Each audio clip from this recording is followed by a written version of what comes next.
Hello, it's June 3rd. Let's have a look at what's grown in the garden. So all the stuff that's part of this, oh gosh, let's get this, there we go.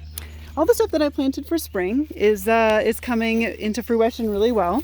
Um, Here are my peas. This year I updated the trellis. Last year, if you'll remember, and I'm going to make a lot of comments about what I updated from last year because I think that's the biggest theme of this year so far in the garden is fixing some of my mistakes from my first year. Last year, my trellis, I angled for the peas, but it turns out peas, unlike beans and other vining plants, they don't twist. They just grow straight up, and they have little grabbies that grab onto what they're growing onto. So they don't like bend to like a trellis. It needs to be straight up and down. So that's a nice improvement I've made this year, and the peas seem to really be enjoying it. We'll see. No blossoms as of yet, but we're hoping in the next few weeks here. I really can't wait for peas. Next big thing is this monstrosity, contraption, if you will. This is a floating row cover with super hoops from Gardener Supply. Like literally gardenersupply.com is where I got them in case you're curious. I'm holding the row cover on with these weights I designed. There are chicken feed bags cut in half, sewn up the middle, and then filled with gravel just to weight them down really well against the ground. Why am I doing this? Cucumber beetles. I got almost no cucumbers last year, and they really wrecked my winter squash, and even my summer squash was definitely impacted because cucumber beetles are really prevalent in this area, probably because there's a lot of corn grown around this area because it's really heavy and a really heavy farming area. And they also like corn from what I hear. Anyway, underneath this long bed, I have half of it is my melons. Oh, that's the other thing that I got really impacted I didn't mention. So that's this half. It's hard to see. And then the other half in here is cucumbers. And you might just be able to see that there's sort of like a ramshackle trellis in there that I wasn't really sure how well this method would work, so I didn't want to invest anything big. So I just threw together sort of like just some stakes and twine just to help them like have something to grow on a little bit. So that's what's going on in here. I just planted those 2 days ago on my birthday. I love spending my birthday in the garden, second year in a row now. And we'll see how they go. So there's that. You'll see lots of onions scattered throughout the garden because I know the onions are good pest repellers from what I hear. So I'm giving that a try. So that's what these are, little onions. These are garlic. I'm growing 3 times as much garlic this year as I did last year because it grew so well and we really enjoy it. And we're actually starting to get a few, our first scapes are coming in. You can see this crazy curlicue. So we should be able to harvest some of those in the next couple weeks or so. We'll see. I'm looking forward to some delicious garlic scape omelets. That's my favorite way to eat them. We're also growing a lot more beets this year than we did last year. So there's a row of beets here. They're very small. This is new this year. We're growing shallots. So I still need to do a little research on like when I harvest these because I haven't done them before, and I've honestly been so busy with planting I haven't had much time to think about anything else. But they're growing really well. You grow them almost exactly like garlic. You just put them into the ground in the fall and then they just come up. And so far they've been just as easy as garlic was. So I'm really looking forward to seeing how those turn out. Here's one of my favorite beds. I love growing tomatoes. And this year I did another full bed of tomatoes, and I'm using the same trellising method that I did last year, which is just T-posts with galvanized wire fencing run along it. And then I use these boards to help keep the T-post propped up because otherwise the weight of the tomato causes the whole thing to like collapse in by the time they're all the way up to the top. And there's a huge weight of tomatoes pulling it down in the middle. So hopefully that'll happen again this year. And they're growing really well. I've got a bunch of different varieties. I can't remember how many exactly. Let's just talk about it. So these ones are Golden Queen. Next is Prudence Purple. I really like purple tomatoes. Oh, I'm going to forget all the ones. I think this one's Amish Paste. I think, oh gosh, now I'm going to forget them. I know, okay, so I have Cherokee. I have red cherry type. I have Blush again, which is a small cherry type that's sort of multicolored. I have Golden Currant and Valencia. I think that covers all of these different types. And then I have 2 of each, so across.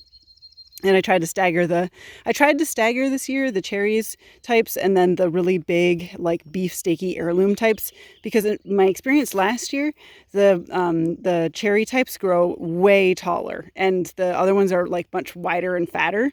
And so I thought, putting them, like mixing them together would like work really well with how their foliage goes with each other. So anyway, I could talk about tomatoes forever, so I'll stop babbling on about it. You'll see that I have marigolds. Last thing I'll say is I have marigolds running along the bed.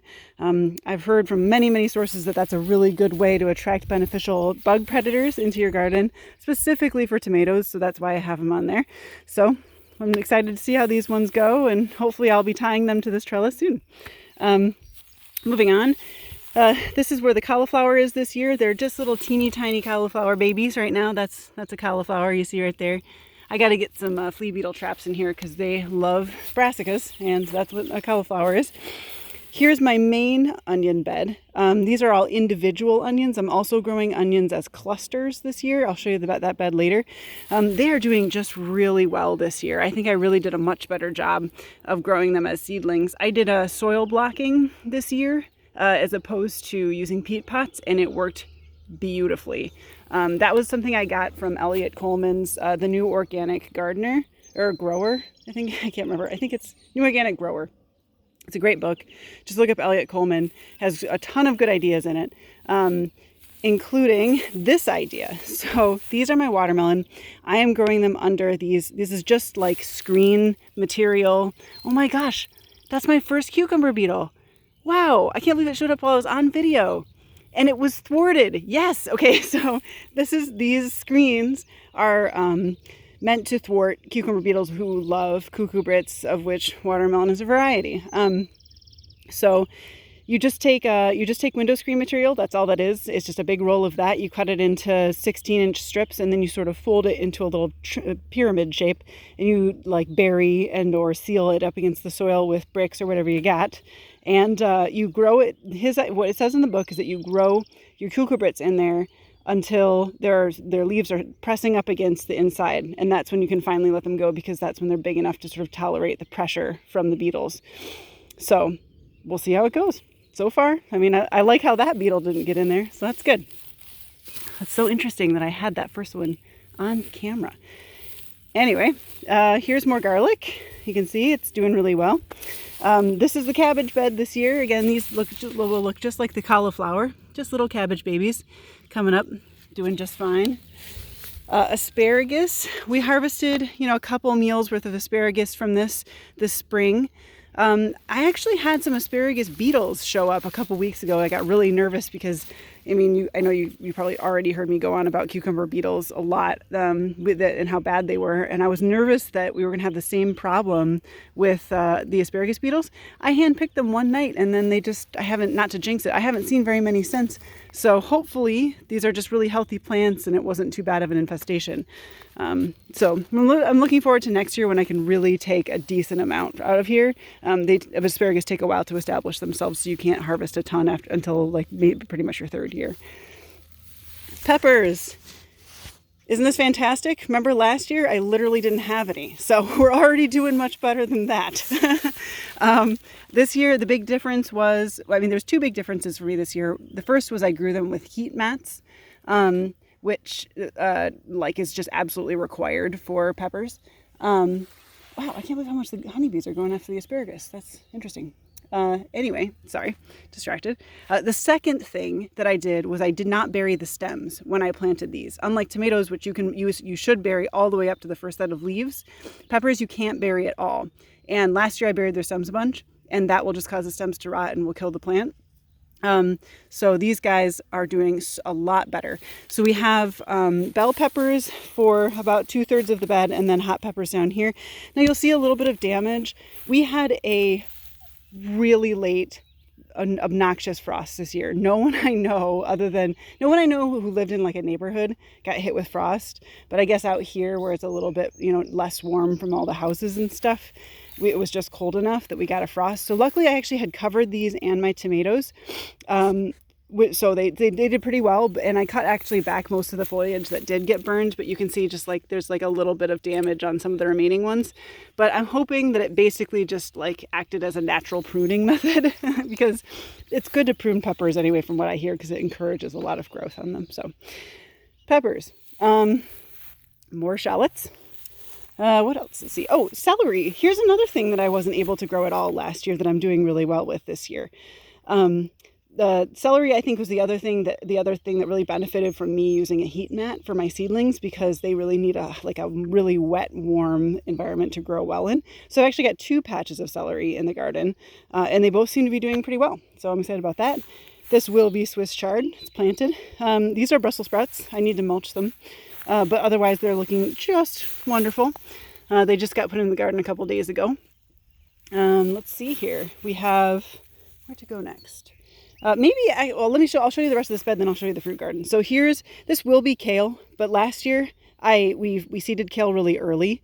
And we had, by the time it was like coming into like we could harvest it, there were so many other things to eat that we just were like, we don't even need kale. So this year I decided I would seed the kale later and put something that grows a little quicker in the spring in place. So I did a baby greens bed in here, and these are bok choy, which I'm going to harvest for dinner tonight, actually. And actually this is going to be leeks in here, and they're just starting to come up. Last year I actually weeded my leeks accidentally a lot, because if you can see, these are leeks. They look just like grass weeds, so much like grass weeds. So this year I've been very careful not to weed them. More garlic. This is the last garlic bed. And these scapes are really coming in pretty well. You see how they're like curly cues. This one's pretty cool. A pretty good one. Nice big curly cue. We could probably harvest those almost any time. Start having those omelets. All right, so this was the biggest project we did this spring. I wasn't posting online, so I didn't share any part of it, but this whole part of the garden was actually lawn and outside of the fence up until a couple months ago. And then we decided we wanted to put in a fruit garden, so we expanded the whole garden fence out, and we put in some beds, which was a lot of work, but it was, worth it, I hope. You can see that we're actually having some trouble with grass weeds, and I need to just cover this with cardboard.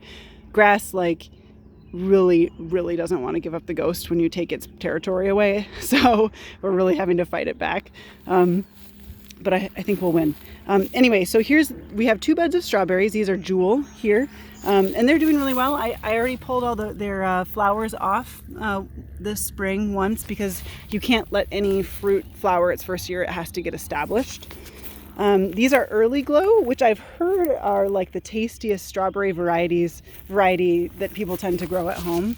And they're, getting hit hard with this grass weed. I really need to get in here and pull this out. I've been doing it a lot, but it just takes a lot of effort. Anyway, and back here we have raspberries. So these are Anne. These first 5 are Anne, and that is a golden raspberry variety, which I'm really excited to try. They say that golden raspberries are so fragile you can't really find them in the stores very easily. So it's a really good one to grow at home. And then we have 2 different varieties here. Oh my gosh, I'm blanking on the names. Oh, totally blanking on the names. It's been a long week. 2 different red varieties, trust me. If they come to me, I'll tell you. Back here is where it doesn't look like there's anything, but there's actually grapes. Though these are probably the biggest tragedy that we've had with the frost. These were this little stick was full of beautiful leaves. And we weren't supposed to get a frost, and I didn't think we would, and then we did, and they were just instantly demolished. So I don't know what to think about that. There is some possibility that maybe grapes weren't the right thing for me to grow anyway, if they were going to require that much frost care. But, maybe that's just me trying to make myself feel better about what happened. Nicely enough, I am just starting to see, if you can see this here, a little bit of growth. See if I can get that focused. A little bit of fresh growth on these since the frost. So they will put out a second set of leaves, it looks like, at least this type. This one and this one over here are putting out leaves. The other 2 aren't. So this type is clearly a little bit, these are the same type, and clearly they're a little healthier. These are Canadus, I believe. And then we have a white one, Himrod, over here. Anyway, we'll see. I don't know if like they're going to be so damaged from having all of their first round of foliage taken off that they'll never really be strong. So I have to make some difficult decisions there. So, but it's, you know, it's always a mix of tragedy and success in the garden. This was the other thing that got hit really hard. These are my sweet potatoes, and these look great because I just planted them, because I just ripped out the ones that were totally dead because they got hit by frost. So, but the nice thing about sweet potatoes is that growing slips is really easy. So I had these already just as extras inside, and I was able to just, you know, pull them out and use them. And then this tub over here is also sweet potatoes, but it's a bit of an experiment. They were really small when I put them in there. You'll probably barely see them on this video. And so I just wanted to see like how small I could plant and see if they would work. So this year is a year of experimentation. Here's the farm pup. All right, so anyway, I know this video is getting long. My videos always get long, sorry. Let's look at the rest of the garden. So here is my second cucumber bed. I'm growing 2 different beds because they were so ravaged last year. I wanted to really give myself a chance at getting some cucumbers this year. So I'm trying, these ones I'm trying underneath the screen method. The other ones are over here under the row cover. We'll see how they go. My plan with these ones is to do the method of growing them in the screens until they are, you know, relatively big sized, and then taking the screens off and just hitting them with neem oil, and see if that works. So I'm going to compare the 2 methods, hopefully getting some cucumbers out of the process. Here are my broccoli.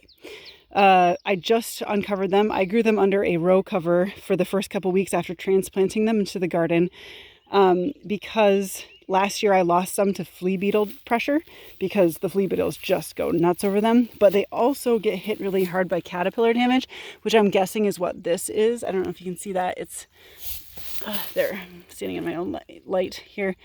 And that's just like annoying. But luckily I have a good solution for that. And that's spraying BT, which is organic. It's just a bacteria that caterpillars ingest, and then it kills them. So it's totally organic, it's fine, and it worked really well to keep the caterpillar population down when they were just insane on my broccoli last year. So I'm going to start a regime of spraying them early this year, just another improvement over last year. And then the other improvement is that I'm growing them with stakes, because these guys get really tree-ish, and if they don't have some support, they can topple, especially in heavy rains when the soil gets loose. So lots of improvements here. Let's see, collard greens coming right along in here. These are more onions. Now these are my bunching onions. And what that means is that I have 4 different onions. This is 4 onions all together. And what I've read is the onions don't care about being smooshed together. They'll still grow to full size. And it's a lot easier to start them and move them and stuff if they're just kind of together rather than each individual one. So I thought I'd try both methods and experiment and see which one I liked better. So these are my bunching onions. This is going to be the summer squash bed. I only have my zucchini planted so far, again under the cucurbit cover. These are radishes right now, and they need to be harvested. They're getting a little bit like zesty. They're getting hit with too much hot weather, so I need to harvest them. And then I have crookneck and I have zephyr from my dad that I'm going to be planting in here. And then carrots. So that's my first row, second row, third row just got planted, and fourth row. I think I'm doing a lot better job of succession planting this year. Last year I succession planted every single week, which basically meant that like everything pretty much came into harvest at the same time. This year I'm spacing things out by at least 2 weeks each time. And I'm hoping it'll go a little better so we won't have like a million carrots all at once. Here's more bok choy. I might harvest this for dinner. We'll see. One of the bok choys. This is spinach that I overwintered. I had a bunch of greens that I overwintered. These are the only ones remaining because I had to pull out the things out to plant. But I planted them in the fall. They kind of suffered through the winter, and then they just grew like crazy in the spring, which was wonderful because we had a lot of greens to eat right away. So I'm going to probably pull those soon because they're shading my beans over here, which I'll talk about in a second. Arugula, Mizuna, which did terrible this year, which is shocking because it did amazing last year, but it's just a good indicator of the weather. This has been a really warm, nice spring, other than the damn frost that we just got. Let's not talk about that. And anyway, so So the Mizuna this year is terrible. It's tiny and it's bolted, but last year, I mean, it was all we had. So, I mean, it's just interesting how each year is different. And then this is Auroch. I'm growing this again, or mountain spinach. It's called both things. And it's just this wonderful green. It's just like spinach, tastes really good, really neutral kind of tasting. It's really healthy for you, and it's just gorgeous. I just really, really like it. So if you're looking for something unique to grow that really like makes a salad pop, I would recommend looking up Auroch, or mountain spinach is what it's called. And you find it most often from like heirloom seed growers and stuff like that. Anyway, and then here are my beans. So last year, if you'll recall, my trellis just totally fell over. So this year I'm doing the sort of fancier cattle panel trellis idea. So this is like a cattle panel. They're not actually that expensive. I bought it from Tractor Supply, and the most difficult part about it was just getting it home because it's really long. My dad did that for me. Thanks, Dad. Anyway, you just attach them to T-posts and bend them into an arch, and hopefully the goal is that the beans will twine all the way up and make this beautiful sort of like leafy arch with beans, tasty beans hanging down in the middle. So that's the goal. The only annoying thing, of course, is that frost. So I covered about half of the beans on Saturday night right before the frost, and then I told myself, you know what, you're being too obsessive. You're like always being way too obsessive about your garden. Just don't worry about it. I'm sure it's not a big deal. Like it's not going to frost. The temperature's not going to get that close. And then guess what it did that night? So the beans that I didn't cover got a little bit damaged. They look like little sticks right now because I cut off their dead leaves. But I actually have some confidence that a lot of them will come back, because you can see these healthy green tops here. You can't get it in focus, but these healthy green tops will probably come back and send out new leaves. But I did reseed these in here. So either way, this should fill in again. You know, it's not the end of the world. The grapes are definitely a bigger tragedy. So anyway, beans. And then, okay, I know I'm getting really long here. We're almost done. We have lettuce. I need to start harvesting this. It's looking really nice. This is our first planting, and then we have a few rows coming in as part of the second planting. Spinach, same thing, nice and big, can start taking it anytime. And here are the little ones from the second planting. And then finally, oh yeah, I guess that's about it. We just have a few more onions, other side of the peas, and my other celery bed. So there you have it. June in the garden. Let's hope this all looks nice and lush and crazy and overgrown very soon. Thanks for listening. I'll keep you posted.